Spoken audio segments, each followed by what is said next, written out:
For nearly a decade, I've worked the control systems of New York City's massive subway network. Officially, I'm a control operator for the MTA, one of many people stationed deep underground, monitoring train traffic, signal integrity, and track conditions. It's not glamorous, it's not social, and it certainly isn't meant to be exciting. My post is far beneath the Lower East Side, where concrete walls trap fluorescent light and time seems to pause. I work alone. That's how it's always been. Night shifts became my reality a few months ago due to budget reshuffling. I didn't complain. Quiet nights, blinking monitors, the steady hum of rail lines in the distance. It felt meditative. Most nights blur together, sipping lukewarm coffee, reviewing the signal charts, occasionally rerouting a delayed train. But recently, something has shifted. The system isn't just acting up. Something else is happening down here. About 2 weeks ago, I started noticing inconsistencies. A red light would briefly turn green only for a second before switching back. A train ID would flash onto a route long since cleared. Harmless, probably. These systems are old. Some equipment dates back to the 70s. At first, I chalked it up to failing sensors or outdated software. It wasn't until last Thursday that I truly began to worry. At exactly 3:17 a.m., I noticed a problem. Most lines shut down after 2:45 for maintenance and cleaning. But Track 3 at Bowery Station had suddenly shown activity. I checked the logs, no scheduled trains, no authorized reroutes. That track was supposed to be dead. Then I heard it. A low metallic screech, like brakes locking against steel, piped through the control room's overhead intercom. It was faint, but unmistakable. I tried to pull up the security camera for Bowery's Track 3. The feed didn't load, just blackness, not static, not distortion, just pitch black, like something had covered the lens. A strange silence fell over the room. Then, from the far corner, a forgotten relic buzzed to life. The old analog radio unit. It hadn't been in use since I started working here. Digital systems had long replaced it. The speaker hissed with static. Then a voice, a whisper, male, calm. Last stop, all passengers must exit. I froze. That's the standard end-of-line announcement conductors make. Only there were no conductors scheduled anywhere near Bowery. I was completely alone, every inch of my body tensed. I reported the event as a possible equipment glitch. Radio crosstalk, I wrote in the logbook. It sounded technical enough to avoid questions, but I couldn't stop thinking about that voice. The next night, I returned early. I prepped coffee and positioned the Bowery feed on my main screen. At 3:14 a.m., the same anomaly appeared. Track 3 registered as occupied. Suddenly, the black screen flickered to life, and there it was. An old train, pristine in condition, pulled into the platform. My stomach dropped. It was an R16 car, an outdated model phased out in the 80s. Yet this one gleamed under the platform lights. Even the paint was fresh, bearing the Transit Authority logo before it became MTA. No operator, no passengers. The train stopped perfectly. Doors opened smoothly. 30 seconds passed. Then the lights inside blinked, and the feed cut out. The analog radio hissed again. Step away from the doors. I didn't report it this time. Unable to sleep the next day, I searched internal records. In the archives, I found a report dated July 1974.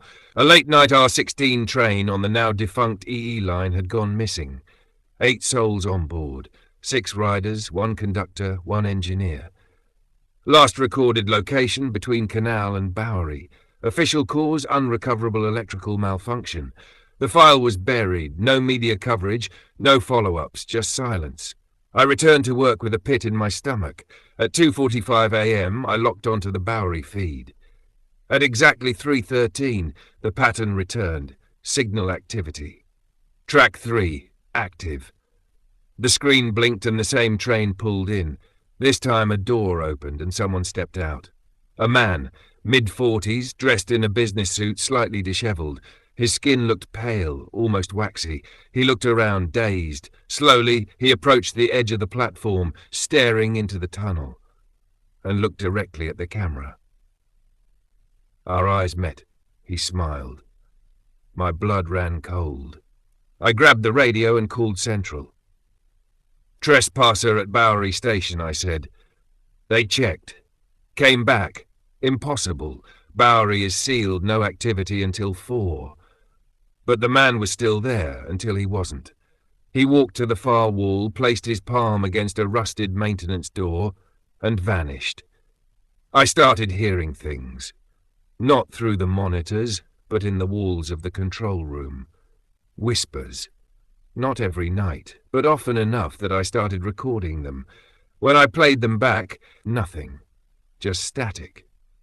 But while they played, during the playback, I swear I heard footsteps on the stairwell just outside my door, the kind that echoed slow like someone descending. Except the control level is at the bottom, no stairs above me. Tonight, the system flagged a dual alert. Track 3, active, but this time another tag appeared. A second signal. It read, "Control room occupied." But that's normal, right? I'm inside. It should show that. Except the position on the map wasn't where I was sitting. It showed movement, slow, towards me. I checked the camera inside the room, nothing, just me. But the tag kept moving until it stopped. Right at my seat. The analog radio burst to life. All aboard. I don't remember falling asleep, but I woke to darkness. The control room lights were off, the monitors dead. I stood, heart pounding.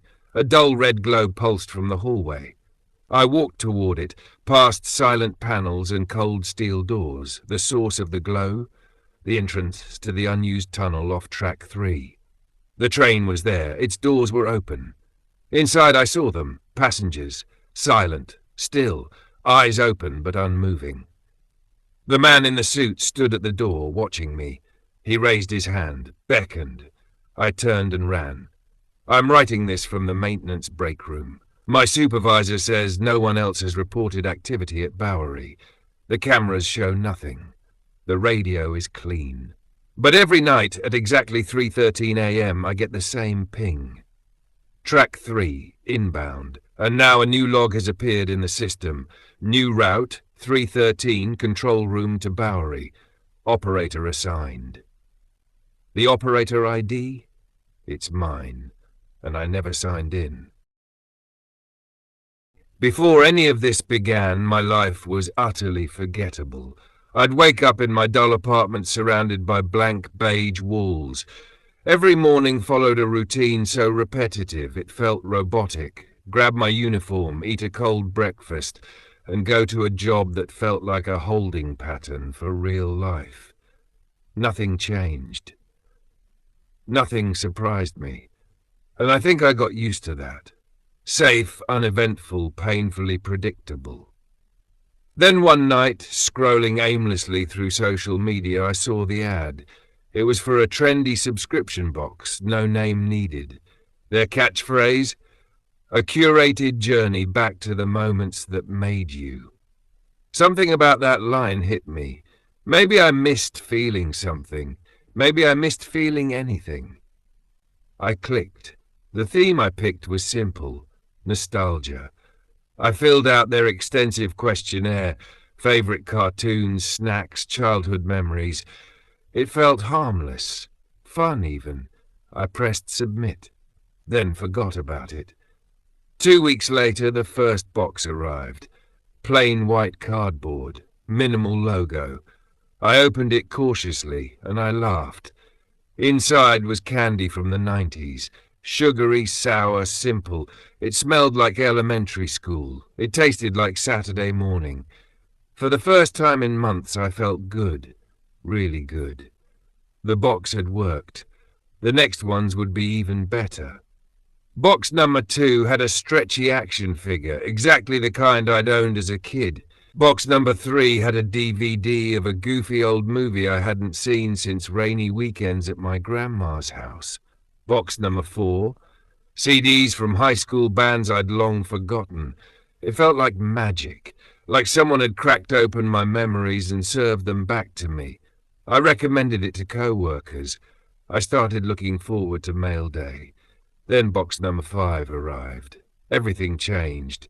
I opened the 5th box like the others, but inside was no candy, no disc, no toy. It was a stuffed bear, worn, one eye loose, brown fur matted. I froze. His name was Barnaby, my childhood companion. My mother gave him to me after a fall when I was 5. He vanished after her funeral. It wasn't a replica, it was him.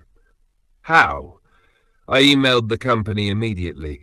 Their reply was automated and cheerful. Our proprietary algorithm connects you to resonant artifacts from your past. No answers, just buzzwords. I felt the first seed of fear take root. The next box came faster, less than a week later. Inside was my grandfather's silver watch. It had been stolen years ago, reported, gone. Now it ticked in my palm like nothing had ever happened. Another box, a concert ticket stub I'd lost the night my wallet was stolen on the subway. Same crease, same pen mark on the back. I checked my bank account. Only one charge, the original one. They weren't billing me anymore. But the boxes kept coming. Now I was terrified. I went to the website, no cancellation button, no phone number, just a glowing FAQ. I sent a panicked email, stop sending me boxes, cancel my account, this is not okay. The reply came instantly, word for word identical to the last. That night, I didn't sleep. I checked locks, turned off my phone, but when I stepped outside in the morning, a new box sat waiting for me. I left it, didn't touch it. It stayed for days. Eventually I opened it, just to end the anxiety. The box was empty. No paper, no object, just a Polaroid photo face down. Me and my mother, from a summer picnic. She was smiling. She'd passed a year after that was taken. I hadn't seen that photo in over a decade. I picked it up. A folded note was tucked into the frame. It said, "We can get anything back for you." I dropped the picture. What did that mean? The algorithm hadn't just predicted preferences. It had accessed objects, physical, impossible, deeply personal. This wasn't nostalgia. It was something far more powerful. On the bottom of the box, another slip of paper. Who's next? My breath caught. This was no longer about my past. It was about my future. I swept the apartment, looked for cameras, checked for trackers, my laptop phone, thermostat, anything that could be listening.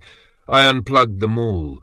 I spoke aloud to an empty room, begging whoever was watching to stop. The silence that answered was worse than any reply.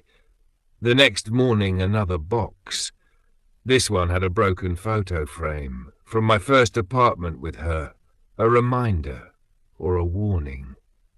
I took the Polaroid and went to a friend, someone in IT security. They scanned it. The metadata? Blank. The image? Real. No sign of manipulation. They joked about AI deepfakes, but I saw something shift in their eyes. Even they were disturbed. The note had no fingerprints, no fibers. I left it with them. The next day they called. "Don't bring me anything from that box service again, ever." I asked why. They hung up. I no longer checked the porch. I taped the peephole shut. Boxes still arrive, but I don't open them. They pile at the door like snowdrifts of my own haunted past. My mother's photo is framed on my table. I don't touch it. Sometimes I think about that final message. We can get anything back for you. What would happen if I asked for her? Would she return? Would it really be her? I don't want to know. But I also do, and that's the most terrifying part of all.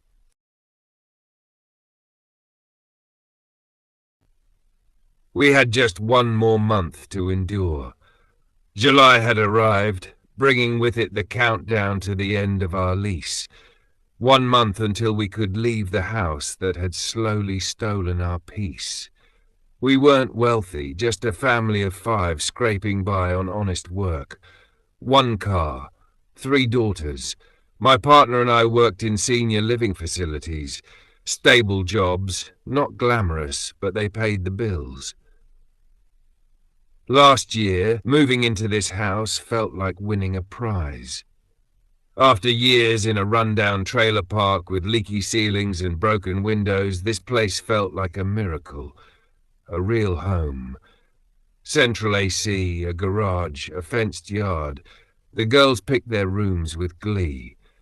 I remember crying that first night, overwhelmed with relief. But it wasn't long before that relief turned into unease, then dread. It started with my youngest, just 8 at the time. She came into our room one night, pale and serious, not scared, not crying, just quiet. "The red man was watching me," she said. I brushed it off. A new house makes strange shadows. A child's imagination runs wild. I reassured her, let her sleep beside me. But a few nights later, our middle daughter wet the bed. When I asked why she didn't get up, she whispered, "I don't want to say. It hears when we talk about it." That was the first time I felt the dread. One night, as my partner and I watched a movie, we both paused at the same time. That instinctual pause. Something was wrong. Then we heard it, footsteps. Slow, steady, deliberate. But our house has no second floor. Just an attic. My partner checked on the girls, all asleep. The attic hatch was closed. Still, the sense that something was up there lingered. Sleep didn't come easily that night. Things escalated slowly, flickering lights. The garage door slamming without cause. The hallway mirror cracked from the inside. Our dog refusing to go near the laundry room, the same room where the attic hatch is located. The silence always came first. Total, unnatural silence. No fridge hum, no outside noise, like the world had been paused. Then came the smell, burnt metal, like pennies scorched on a skillet, thick in the air, heavy in our throats. 2 weeks ago, I saw something. Just a flicker.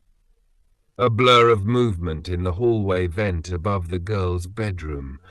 Those vents don't show anything but shadows, yet I saw something pass above it, as if it crawled on the ceiling. Wrong side up. We keep the lights on at night now. The dog won't come near the laundry room. She trembles at the threshold. Once I tried to coax her inside with a treat. She wet the floor and ran. I tried not to panic.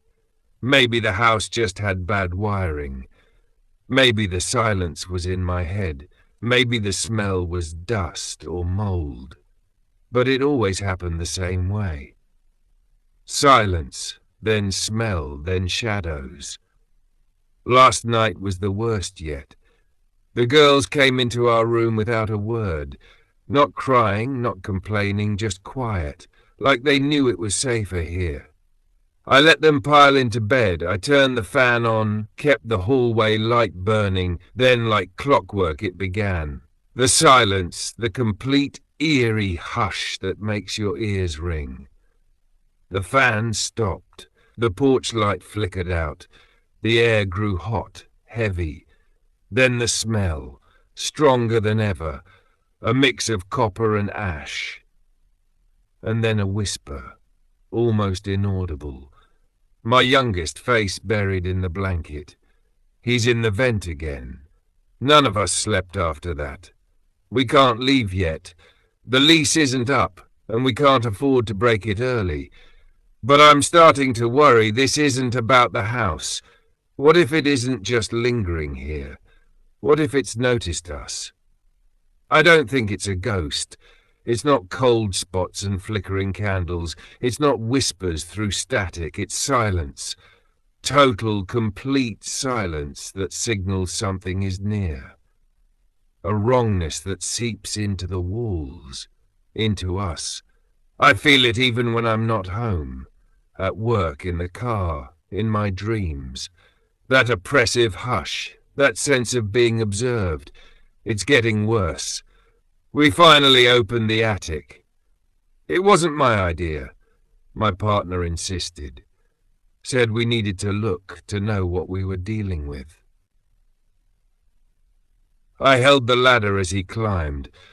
The attic was dark, the bulb up there long burned out. He shone a flashlight inside. The insulation was torn. Old toys we didn't recognize were scattered near the hatch. And scratch marks. Long, deep gouges in the wood, like fingernails, like something had tried to get out, or in. We didn't speak of it in front of the girls, but they already knew. Our youngest said she saw him again, this time standing by her closet. Red, tall, no face. She didn't scream, just walked into our room and stood at the door. I held her, listened to her breathing. She whispered, "He doesn't like the lights." We replaced every bulb with bright LED daylight bulbs. We bought battery-powered lamps. We kept flashlights by every bed. The night stayed quiet, but the silence never left. Last week, I woke up to movement. On the ceiling. Not the shadows from cars or trees. Not from passing headlights. Something was crawling. I grabbed my phone light. The ceiling was empty, but the air still smelled like burnt copper. The dog was shaking beside the bed. And there, on the ceiling above the girl's room, was a faint red smear, like a handprint. We tried not to talk about him, but the girls know. They whisper about when the silence comes. I tried recording the house during the night. The footage goes black for a minute every night at the same time, 3:17 a.m. That's when the dog starts whining. That's when the smell appears. That's when I wake up. We're being watched. There's only a few weeks left. The lease ends soon. We're packing slowly, carefully. But I don't know if leaving will help. What if he follows? Every night I sit with the girls. Lights on, fan running, doors locked. And I wait. I wait for the silence. Because that's how I know he's getting closer. Indonesia is full of ghost stories. Mountains cloaked in mist and mystery. Some hikers vanish without a trace. Others hear whispers after dark. Locals tell tales of spirits calling people off trail, never to return. Mount MMXX is said to whisper to the living. Mount LXX is piled with offerings at its summit. Everyone's heard of the haunted paths of Mount XXX, but Mount PXX? Supposedly different. Everyone told me it was the safest place to start. Beginner-friendly, not too steep, no dark history, no tales of accidents or curses, and most important, no ghost stories. The only advice people gave? Don't litter. Keep the mountain clean. I didn't litter. I followed every rule. When I hiked Mount PX, the day was perfect. Clear skies, cool, thin air. Other hikers passed by, smiling. Some greeted me. "Cuacanya bagus banget ya? Langitnya bersih." The weather's perfect, isn't it? Clear skies. I nodded, warmed by the friendliness. The climb wasn't easy, but reaching the summit felt like victory. A sea of clouds below, peaks rising like ancient crowns. The first light of dawn painted gold across the sky. I sat on a dry patch of grass. My legs ached in that rewarding way. I pulled out a soggy peanut butter sandwich and a warm thermos of coffee. Best meal I'd ever had. Nearby, hikers laughed, took selfies, played soft music. I took photos. My feet on the cliff edge, the mist, the blue sky. I even posted one. Made it to the top of Pxx, unreal view. I laid back on a flat rock, letting the sun warm my face. Then everything changed. The warmth disappeared. I opened my eyes. The sun was still there. The sky still blue, but my skin had goosebumps. The air turned sharp, cold, wrong. I looked around. The hikers? Gone. No laughter, no music, no footsteps, just silence, thick, unnatural. Then came the fog, not rolling in from far away. It appeared, all at once, dense, surrounding everything. The sky, the trails, the tents swallowed. I stood up, called out. Nothing. Then I saw it, a narrow path, one I hadn't noticed before. It led downward, winding through crooked trees I swear weren't on this mountain. I should have stayed, waited, but standing still felt worse. I took a step, then another. I walked. The path was silent. No birds, no wind. The fog didn't clear, it clung to me, damp, cold. My steps felt heavy, my breath shallow. Then I saw movement. People, dozens, wearing clothes I'd only seen in museums. Kabaya, Lurik, Iket Kapala. Their outlines blurred as if painted in watercolor. But their faces, those were real. Tired, confused. A woman with a shawl pointed at me, whispered. Others turned. They stared. A man stepped forward. Old, bent, eyes sharp. Sampeyan punika sinten. Nopo panjanengan saged mlebet mriki. Who are you? How did you enter here? I froze. Maaf, saetit up mangurti. Sorry, I don't understand. They looked even more confused. Another man, younger, motioned for me to follow. He led me to a hut, wooden, weathered, roof sagging, walls patched. He spoke gently, motioned to the floor, the universal gesture for rest.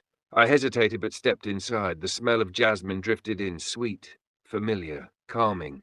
He whispered, Sampeyan ngasa mawon rumiin benawake waras. Rest now so your body recovers.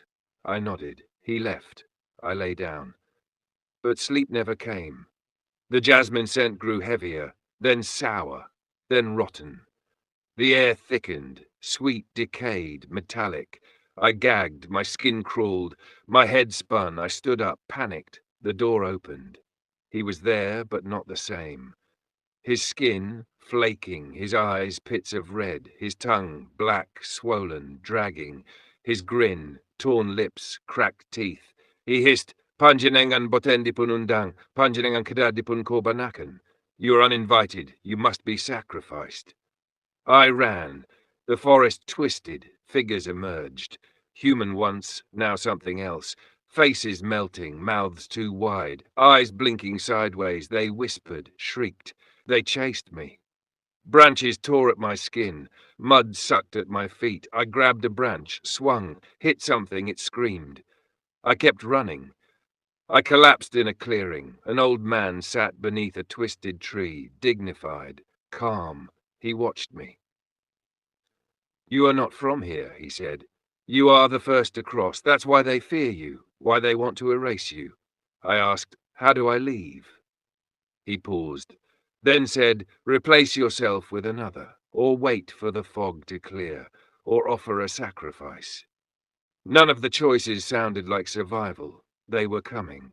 I hid inside a tree, curled in mud, bit my hand to stay silent. They passed by, breathing rot, twitching, searching. Then I saw her. A woman, human, real lost. Wearing red. She didn't belong here. And I had a choice. I waved. She saw me. She stepped forward. The fog cleared. I was out. She was in.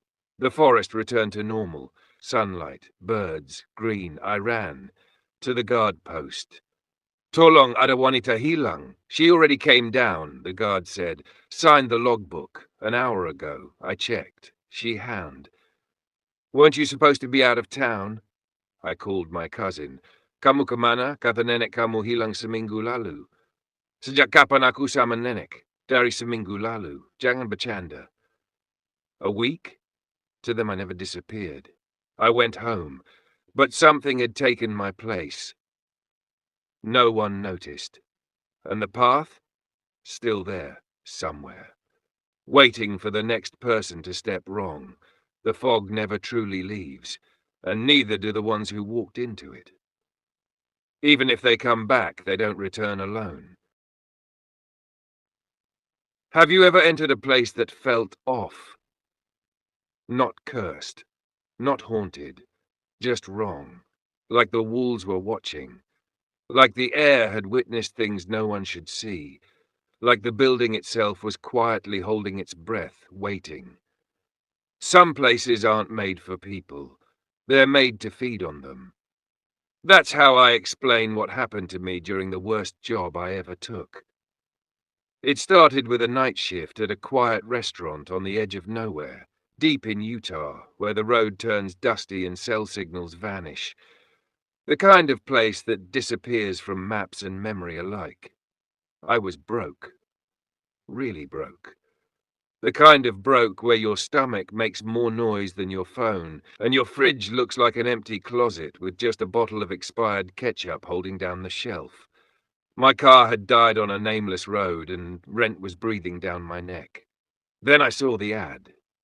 Plain, cold, almost too simple to be real.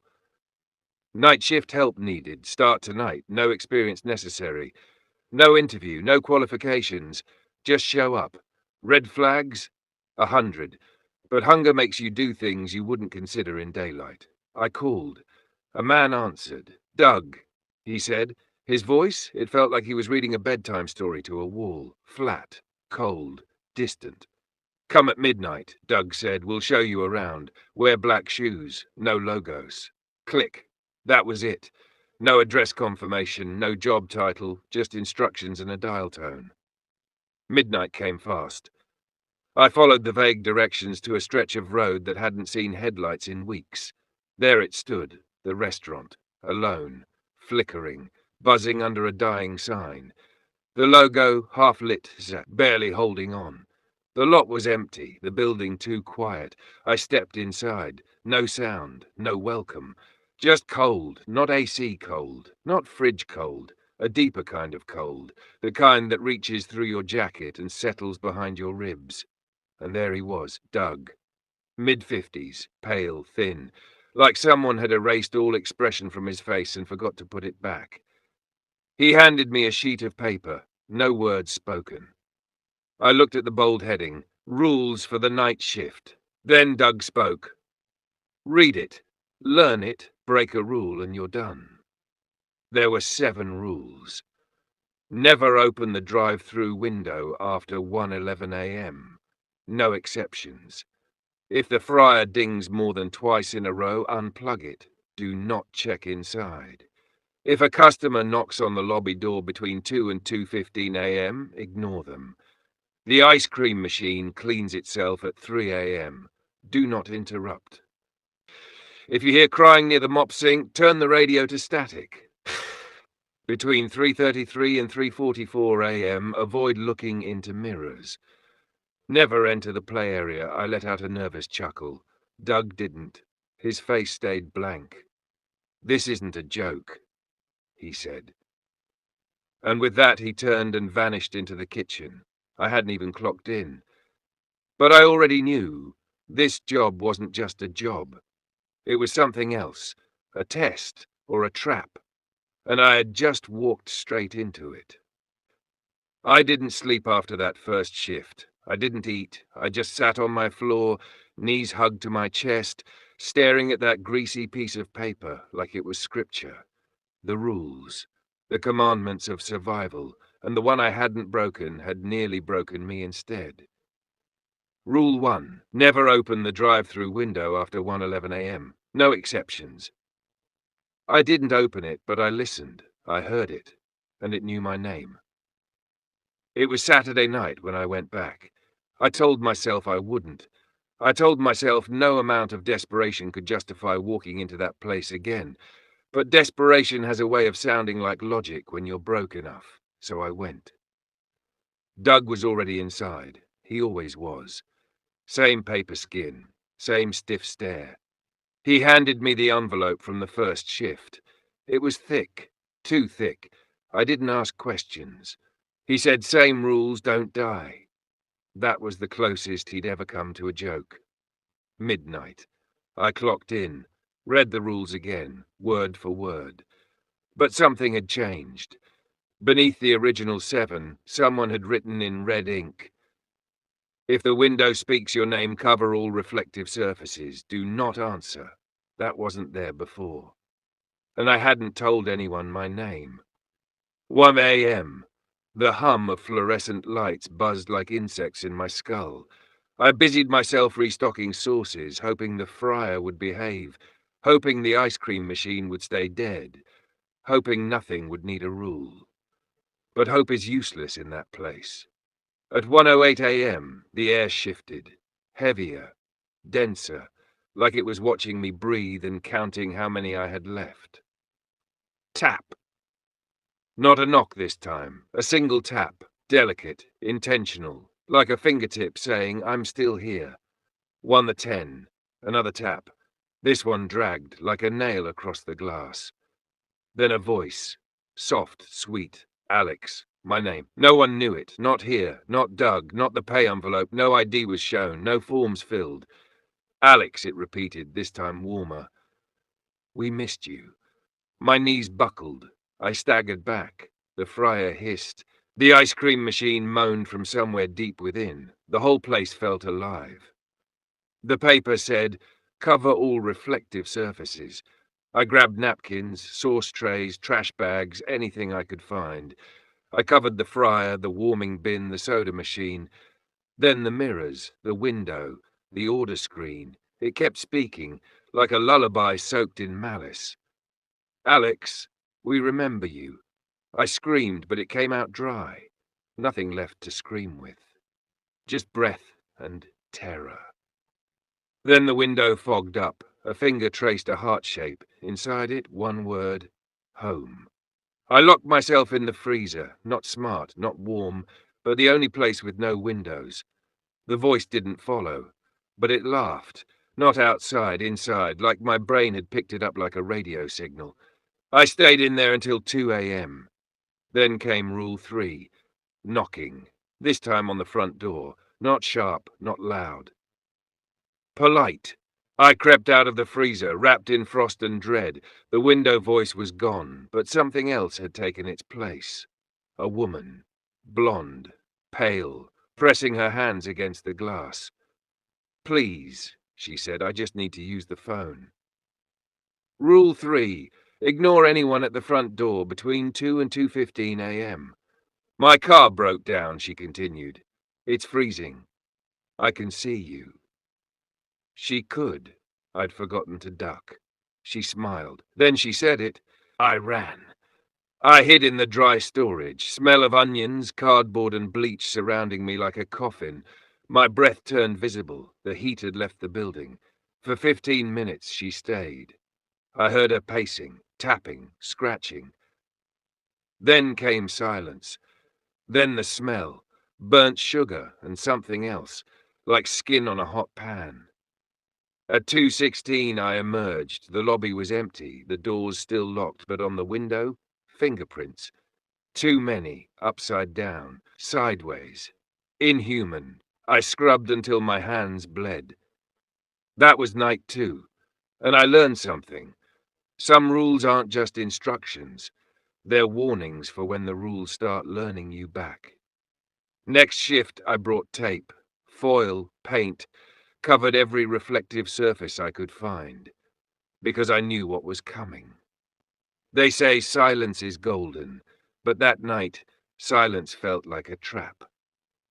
After the encounter with the voice outside the lobby door, I didn't know how much more I could take. I was running on fumes, mentally and physically. My thoughts were knotted, my breath shallow, but I had one lifeline left, the rules. I clung to them like scripture. When I stepped out of the restroom, the fluorescent lights buzzed just a little louder than before. The air smelled faintly of burnt oil and bleach.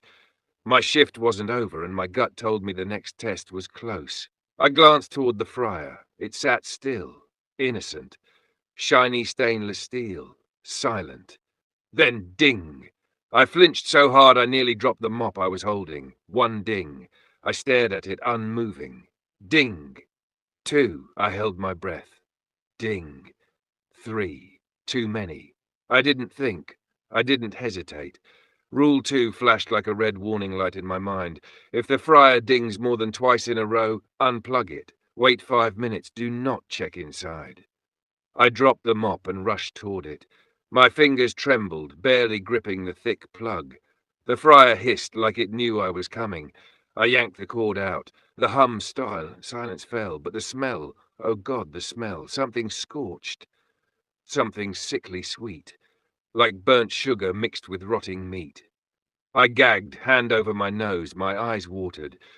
Whatever was in that fryer, it wasn't food, and I was not going to look. I backed away, counted out loud to steady my breath. 1 Mississippi, 2 Mississippi. By the time I hit 5 minutes, I plugged it back in with a prayer under my breath. The fryer sparked once, then purred like nothing had happened. I didn't dare lift the lid. I didn't even clean the counter around it. I just stood back and stared, wondering what could make a fryer ding like that. What could crawl inside? What had been cooked that didn't belong on any menu? The smell faded slowly, but it left behind a stain in my mind, a ghost of something charred and wrong. I checked the clock. 2:55 a.m. 5 minutes until the next rule. Rule 4. Something about the ice cream machine. For a moment I considered walking out, just grabbing my coat, stepping into the night, and never looking back. But I didn't, because deep down I knew it wouldn't let me go. None of this would. I poured myself a stale soda, sat on the edge of the dry sink, and waited for 3 a.m.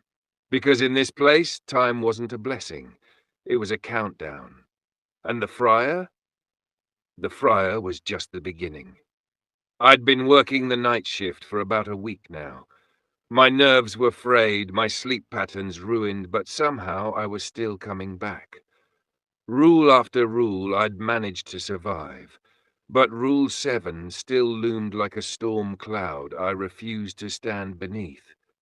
Never, ever go into the play place after midnight. I don't care what you hear. So far I hadn't gone near it, but that didn't mean it hadn't come near me. Every night I heard it. Not just the laughter, that sickly echoing giggle, but shifting plastic, the rustle of netting, the slap of rubber soles on molded floors, and worse, the whispering. It started innocently enough. Come play with me. Soft, childlike, not threatening. But that was the trap. It sounded like something you'd want to protect, something harmless. But instinct screamed otherwise. It wasn't human. It was a voice shaped to trick the human part of me. One night I was stocking buns.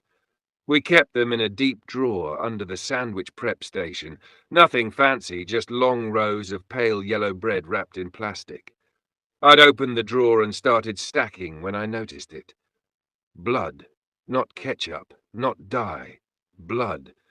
It was pooled at the bottom of the drawer, but soaking into the plastic like the buns had been bleeding. My stomach turned as I lifted one of them. The underside was saturated, red, wet. I dropped it. My gloves stuck. They made a squelch sound when I pulled them off. Rule 8 hadn't been written down yet, but I learned it that night. If the buns bleed, throw them all away. Do not serve them. Do not taste them. I double-bagged the entire drawer and took it to the dumpster. The bag moved while I was carrying it, like something inside was trying to get out. I didn't stop to check. I tossed it, slammed the lid, and backed away. From the shadows behind the dumpster, I swear I saw movement. Not something in the shadows. The shadows themselves. The loading dock test. Doug wasn't there that night. Instead, a woman named Karen showed up to supervise. Same dead eyes, same emotionless tone, but her presence threw me off. I didn't know how to read her yet. Karen handed me a clipboard. Inventory check. Walk-in freezer. Loading dock.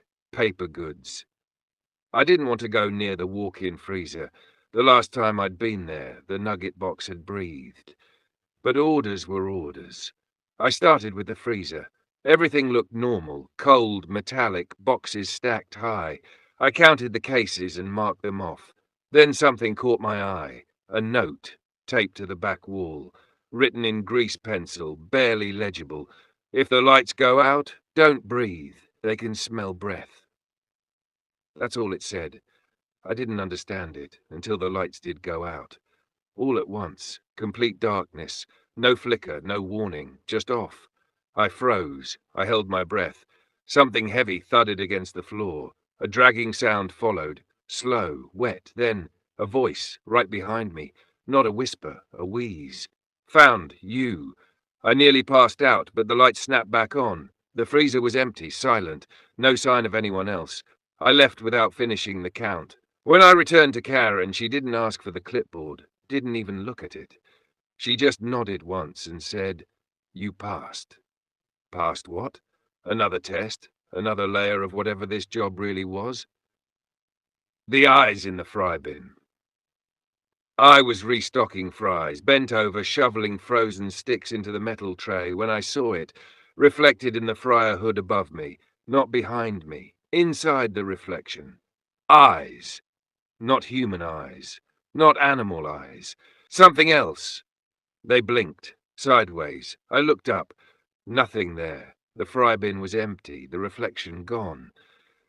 But I couldn't shake the feeling something had seen me, marked me. I was beginning to understand this place had layers. It wasn't just haunted. It was sentient. And worse, it was hungry. The customer that wasn't 4 a.m. A man walked in. That shouldn't have been possible. The doors were locked. I had checked them myself. He didn't walk up to the counter. He just stood in the middle of the restaurant, head down. Not moving. He wore a business suit soaked from the chest down. Not wet. Soaked. His hands hung limp. His shoes dripped. "Sir?" I said. No response. Then, as I moved around the counter, he snapped his head up. Eyes black, not dark. Black, and he smiled, not at me, at the ceiling. "I know you see me," he whispered. I'm real, I'm real." Then he vanished, not ran, not walked. Gone. No fade. No trace. Just a silence that folded over itself. I found a new rule taped to the microwave later that night. If someone appears after 4 a.m. and insists they're real, ignore them.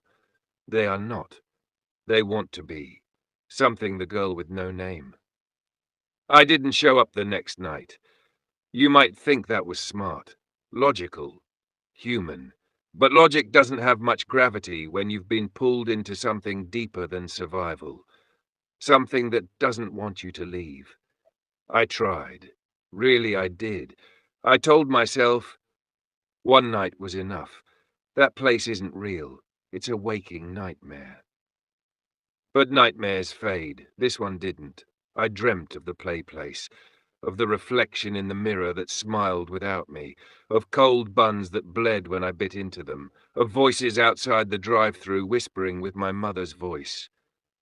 Every night I didn't go back, I felt worse, sicker, like something inside me was breaking down, cell by cell, like I was detoxing from a poison I didn't know I'd swallowed. So, 5 nights later, I went back. Doug didn't say anything when I walked in, just handed me the list. It was now 31 rules long. "Read it," he said. Some of them changed. He didn't look surprised to see me again. I scanned the paper. Rule 29 was new. Rule 29. If you see a girl in the dining area wearing a red dress and no name tag, ask her one question. "Where did you leave it?" If she answers, do not respond. Just walk away. If she stays silent, run. What kind of rule was that? The clock ticked past midnight. The restaurant sighed to life like a creature stretching in the dark. The fryer hissed. The radio buzzed with faint static. The freezer door gave one soft creak, just enough to say I'm still here. I kept busy, focused, organized sauces, counted cups, wiped everything twice. I knew that as long as I kept moving, the fear couldn't grip me. That worked until 2:47 a.m. I was mopping near the dining area when I saw her. A girl, maybe 17, pale skin, long black hair tied in ribbons, a red dress, vivid, too clean for this place. But no name tag. She sat at a booth near the window, hands folded, staring, Not out the window, not at me, just straight ahead. Rule 29 came rushing back. If you see a girl in the dining area wearing a red dress and no name tag, ask her one question. Where did you leave it? I swallowed the lump in my throat. Walked over slowly. She didn't flinch, didn't blink. She looked like a porcelain doll carved by someone who'd only heard about emotions, not felt them. My voice cracked when I asked, "Where did you leave it?" She looked at me, eyes like wells, and she said quietly, "In the freezer." Rule 29, if she answers, do not respond. Just walk away. I did exactly that, turned, walked, tried not to run. But she stood. Chairs screeched behind me as she pushed them aside. I felt her presence follow. Not footsteps, just presence. Like a cold breath against the back of your soul. I turned a corner too fast, slipped, landed hard on my side. Pain shot up my ribs. I didn't look back, just scrambled to the mop sink room, the one with the radio, and slammed the door shut. I turned the dial to static. Because that always helped, right? Wrong. Through the thin wall, I heard her whisper. That wasn't the right question. My stomach turned. There was another knock. 3 taps on the door, delicate, fingernail light, then silence. I waited. Minutes, hours, who knows. Eventually, I opened the door. The hallway was empty. But the rule list had changed again. Doug must have updated it. Rule 29 now read, if you see a girl in red with no name tag, don't speak at all. Don't look at her. Don't acknowledge her. Forget you ever saw her. Great. Too late for that. So now I knew the rules weren't just rules. They adapted, reacted. They were learning from us. And the restaurant? It wasn't static. It was alive. Next part, I was about to learn what happens when someone else breaks the rules. And the girl in red? She wasn't done with me. Agar aapko is part ke. It had been a week since I survived my first shift. 7 nights, 27 rules, and every single one burned into my memory like hot iron. But last night, something changed.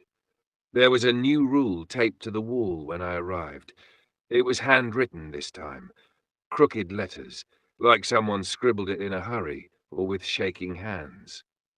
Rule 28. If you see the girl in the red dress after 4 a.m., do not speak to her. Do not follow her. Do not let her see you leave. No explanation, no warnings, just those 3 lines and a shaky strip of tape holding it to the break room wall. Doug didn't say anything about it when he walked in. He never does anymore. Just hands over the time card, nods, and disappears into the freezer like he's hiding from something. At 3:55 a.m., the restaurant felt heavier than usual. The lights flickered. The place made no sound, but felt alive. And the air smelled like something sweet, but spoiled. Like perfume left open too long, mixed with old sugar. I checked the cameras, empty. The fryer was silent. The mop sink was quiet. The drive-through screen showed nothing but black static, as always. But I couldn't shake the feeling that something was watching me from somewhere just out of view. At exactly 4:01 a.m., the lobby bell dinged. That's impossible. Nobody can get in after 1 a.m. The doors auto-lock. The alarms are armed. We don't even keep keys inside anymore. I peeked over the counter and froze. She was standing there, a girl, maybe 12 or 13. Long black hair, pale skin that looked powdered, and that red dress, bright, elegant, like something worn to a ballroom decades ago. She wasn't wet, wasn't dirty, no signs of entry, just standing. Still not blinking. Her eyes too wide, too black, like twin voids behind glass. She looked at the menu overhead, then tilted her head slightly, almost curious, as if she hadn't seen food in years or didn't recognize it anymore. I backed away, heart pounding. Rule 28, do not speak to her, do not follow her, do not let her see you leave. I ducked behind the counter, breathing slow, shallow, trying not to make a sound. And then I heard it. Excuse me. Her voice, soft, childlike, polite. Exactly what you'd expect from a sweet little girl asking for help. But there was something behind it, a tension, a hiss, like her throat didn't want to speak, but something was forcing it to. I closed my eyes, held still. She stepped forward. I could hear her shoes now, heels? No, hooves. Click, click, click, like polished bone on tile. I stayed hidden. She walked to the register, waited, then spoke again. I'm hungry. Can I have something to eat, please? I clenched my fists, bit my tongue, didn't respond. She sighed. I know you're here. Silence. If you're nice, I'll let you leave. I pressed my back against the ice cream freezer, trembling. Click, click, click. She was walking again, toward the supply room. I realized I'd left the back door unlocked. I crept across the kitchen like a shadow, heart in my throat, and locked it just before the handle turned. A second later, I saw her face through the porthole window. She wasn't angry, she was smiling, but not a child's smile. A knowing smile, a waiting smile. Then she whispered something, too soft to hear, but I felt it, like her words slid under my skin instead of into my ears. She stepped back and vanished, not walked, not ran, just gone. I didn't sleep that day. I didn't eat. I just stared at the handwritten rule on the wall and wondered who wrote it, who broke it first, and what happened to them. Because the girl in the red dress, she's still out there, and I know she saw me. I know she's waiting, and next time she might not ask so politely. I always thought Doug was just weird, pale, distant, spoke like every word was borrowed. He'd show up right at 6 a.m. every morning, like clockwork, hand over the shift schedule and disappear into the freezer, sometimes for hours. I figured he was hiding, maybe afraid, maybe worse. But last night, Doug didn't leave. He stayed, and I finally saw what a manager's shift really meant. The night started with a new rule, Rule 29. If Doug puts on the red visor, do not speak to him until sunrise. Weird, sure, but not the strangest thing I've seen. At 11:58 p.m., Doug walked in like usual, only this time he was carrying something in a black plastic bag, heavy, leaking. He didn't speak, just nodded, then walked behind the grill line. At 12:10 a.m., I heard the walk-in freezer door open, then slam shut 3 times, followed by a low, wet dragging noise across the tile.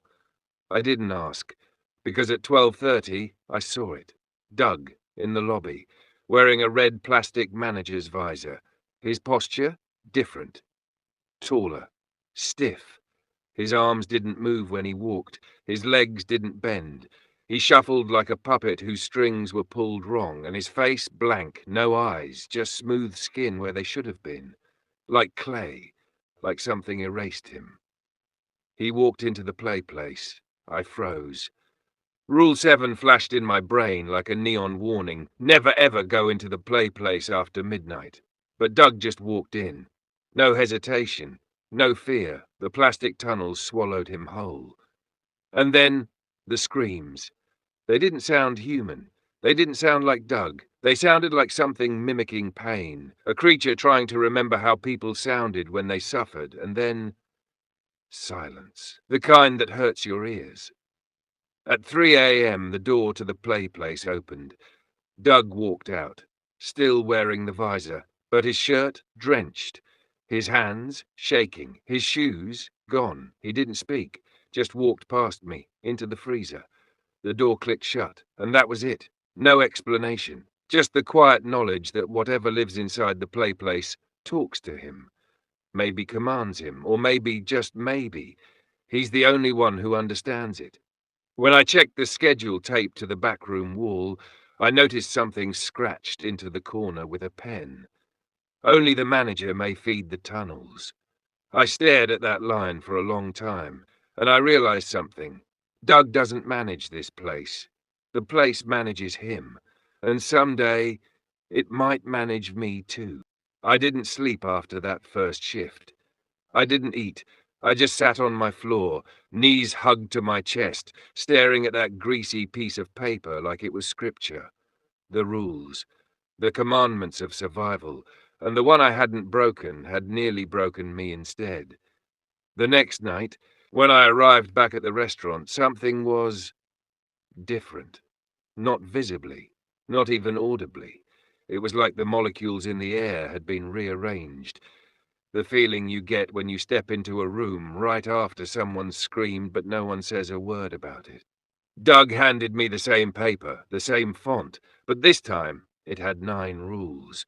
2 new ones were typed at the bottom. Rule 8. If the manager's office door is open, close it. Do not look inside. Do not speak to what's inside. Rule 9. Never be the last to leave. If everyone else is gone, you were never supposed to be here. I stared at Doug. He didn't explain. He didn't blink. He just said, clock in. That night, the friar stayed quiet. No knocking on the glass, no voices pretending to be dead relatives, but something felt off. I noticed it when restocking sauces in the back. The freezer door was closed as always, but the temperature? Wrong. My skin prickled with heat, not cold. I pressed my hand to the metal. It was warm. Not burning, but wrong.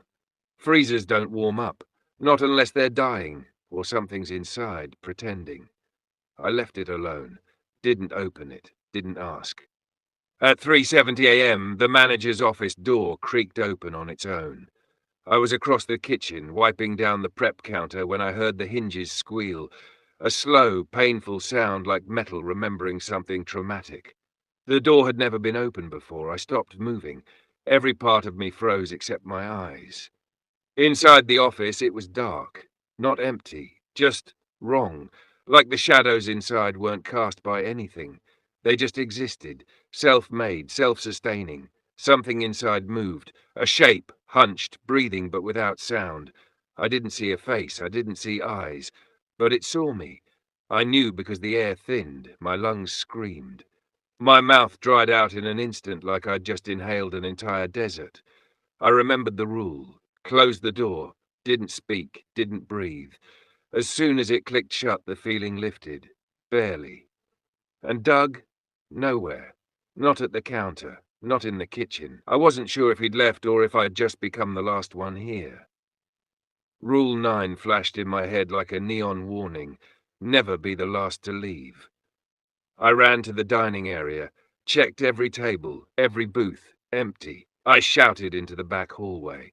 Silence. No echo. Just the feeling that my words hadn't landed, like the air swallowed them. I sprinted to the clock-out terminal. Then I heard it. The door chime. Soft, slow, deliberate. Not the beep of an entering customer. The chime they play for employees when the back door opens. Except I didn't open it, and I was the only one left. I turned, slowly. A shape stood in the kitchen right where Doug had been hours before. But it wasn't Doug. It wore the uniform, same name tag, same shoes, but its skin was waxy, smooth, like it had been poured in a mold, and its smile, constant, stretched. It didn't blink. It raised one hand and pointed directly at me, not accusingly, commandingly. I ran, didn't clock out, didn't shut off the lights. I just ran, straight out the front doors into the empty parking lot, gasping for breath. When I turned back, nothing was there, just the flickering sign, the closed doors, the silence of early morning. I drove until the sun rose, and when I came back that night, Doug was there. As always. Same blank stare. He said, "You almost stayed too long." I asked, "What happens if I do?" Doug didn't answer. Just handed me a fresh rule sheet. Now it had 10. It started like every other shift. The doors locked, the parking lot empty. Doug gone. Silent as a whisper. Just me, the cameras, and the ever-growing list of rules. 27 now. Some so strange I didn't even know what to expect. Rule 17. If the mop turns green, stop mopping and back away. Rule 24. If something taps from under the floor, do not stomp back. That's how they find you. But tonight, the paper was different. Old, crinkled. The words seemed like they were typed decades ago, stamped with fingerprints in something dark, dried, flaking, and a new line was added, handwritten. Rule 28. Do not open the employee locker with a yellow X, not for any reason. We didn't have yellow-marked lockers. At least, I thought we didn't. Curiosity is a terrible thing in this place, but so is ignorance. I checked the locker room, heart pounding, and there it was, at the far end, locker 9. The paint was faded, rust crusted the handle, and someone, definitely not management, had marked a huge X in yellow chalk across the door, thick and sloppy, like a warning, not a label. I backed away. Then the lights flickered, not everywhere, just in the locker room, like the place was telling me, you saw it. Now it sees you. The radio in the break room started crackling, even though I hadn't turned it on. A soft voice emerged. Childlike. Soft. Come open it. I left something inside for you. I didn't move, I didn't speak. I just backed out and shut the door. Rule followed, for now. But that wasn't the end of it. At 2:11 a.m., just after I'd wiped down the counters, I found a single nugget box sitting on the prep table. I hadn't put it there, and it moved, just slightly. Just enough to make the cardboard shift. I leaned closer and I swear I heard it breathe. It inhaled like a paper lung, slow, wet, wrong. I grabbed gloves, wrapped it and bolted to the walk-in freezer, slammed it shut, and only then realized that was Rule 23.